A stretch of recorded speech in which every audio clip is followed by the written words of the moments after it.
Yo, what's going on YouTube? Nassif here from Click, and today I'm be doing a quick unboxing here. Now, my brother's out in the UK, so I told him to pick up the Blu Vivo 6 while he's out there. So right now, I believe this is a UK exclusive phone. I'm not sure if it's coming to Canada or the States or anything, but I figured I'd make a video anyway if we have any British viewers or European viewers who can pick it up there.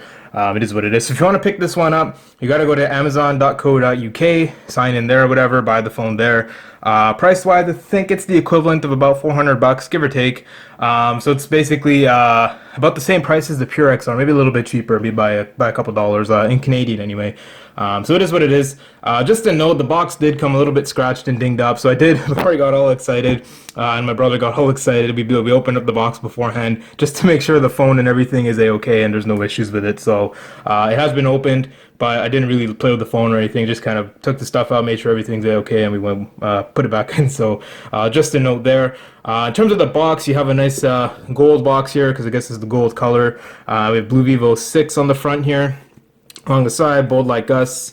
Along the back here, we have all the specs. So you can pause this, read these for yourself if you want, but basically I'm going to go to the most important ones here. So we have a 5.5-inch Full HD IPS display, 1080p resolution, octa-core processor, 4 gigs of RAM, 64 gig internal. It's running Marshmallow out of the box, got a big battery with quick charge, fingerprint scanner, and metal design. So that's pretty much all you need to know about this phone. Specs-wise, it's pretty comparable to the, I guess, the Pure XR as well, which both have the Helio P10 processor. So if this was new, we'd have to break the seals, but that's already been broken. So I'll just take out the top here, pull the phone out. Again, I have taken out the phone. We have taken the phone out, all the accessories, just to make sure everything was okay.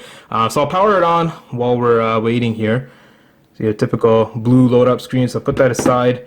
Underneath here, we have blue earbuds, which are in there. USB Type-C cable, which is there. I'm not going to unbox it. Again, we already have so many here. We do have there goes the blue phone, UK wall wart, obviously. But the phone can use normal American standard plugs or whatever, so you can just use the Canadian plug or American plug if you are ordering one in Canada, if you can manage to. You have your typical clear blue case and rubbery finish or whatever. Put that aside. We'll check that out in a second. We have like a media cable here, so you plug this into the phone, it turns into like I guess a USB host or a picture host or whatever. Not gonna really use it. Got some poison for the party later on tonight.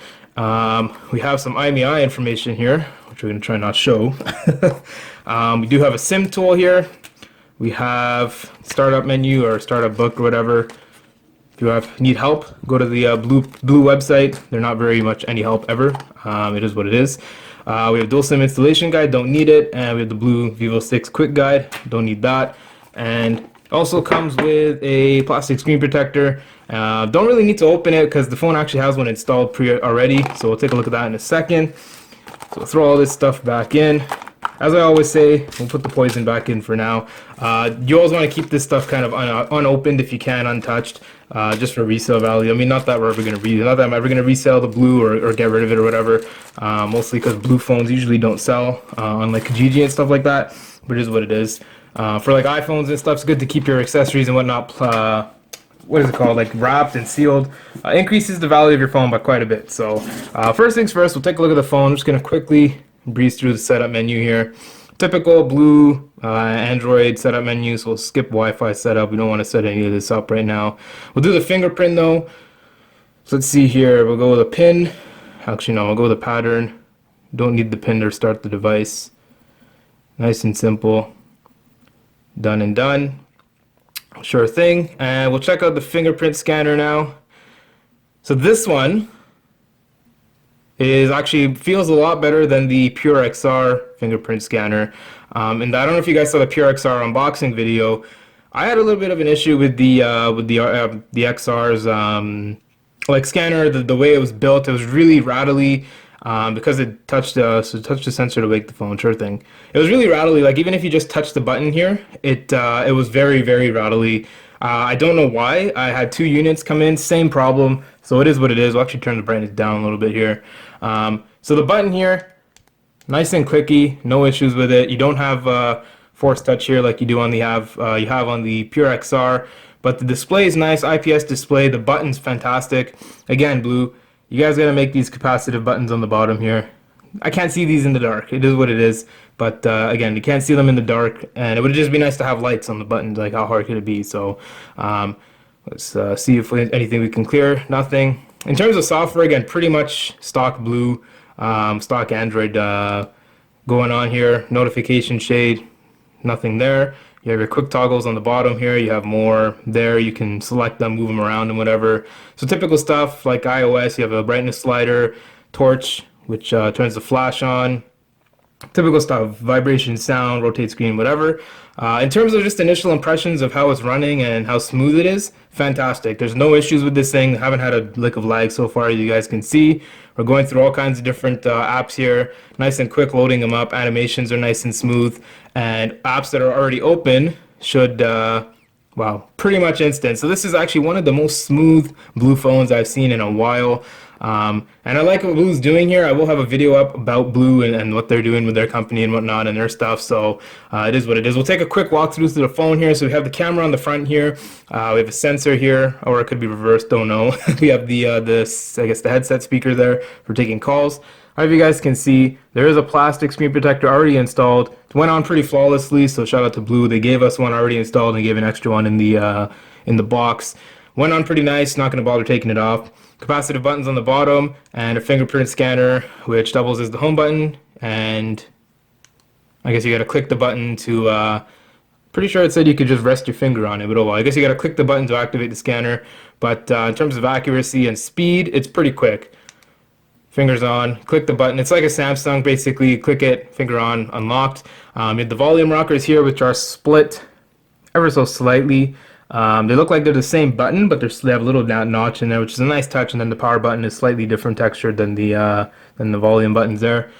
A little bit of play with the buttons, kind of expected. It's not a flagship phone. It is a budget device, but it is what it is. Good build. Chamfered edges all the way around on both front and back.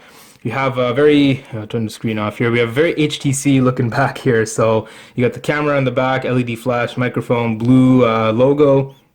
You have the antenna bands. Very iPhone inspired, I would say. Along the side here, you have your SIM ejection slot thingy. There you go, again, the focus. And on the bottom here, I don't think these are dual speakers. I believe they're just one speaker, one microphone, USB-C, and then we also have two screws here, which I'm assuming you can disassemble the phone with that. So I know you got a headphone jack there, which you have to mention these days. And with the case on, got like a scratchy texture inside, I guess. So throw it on. Feels nice in the hand, a little bit sticky, like a jelly, slimy case, but it's nice for protection, and it shows the back of the phone off, so the phone does still look beautiful in this case. So it does have a little bit, very, very minimal raise on table or whatever, raised lip, lay on table, so you can put it on the table, not going to get worried about scratches and stuff on the screen.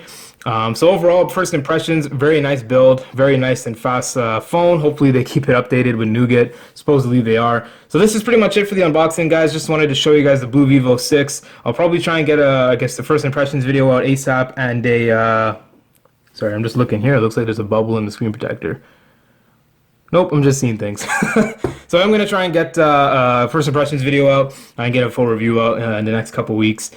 So look forward to that. If you like the video, drop a like on it. If you guys have any questions about the Blu Vivo 6, any comments on it, any thoughts on it, let me know in the comment section down below, and I'll try to get back to you as soon as I can. And with the usual stuff, if you like the content on the channel, feel free to sub, click that notification bell, let yourself know when we upload new stuff ASAP.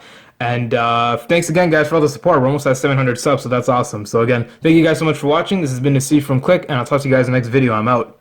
Peace.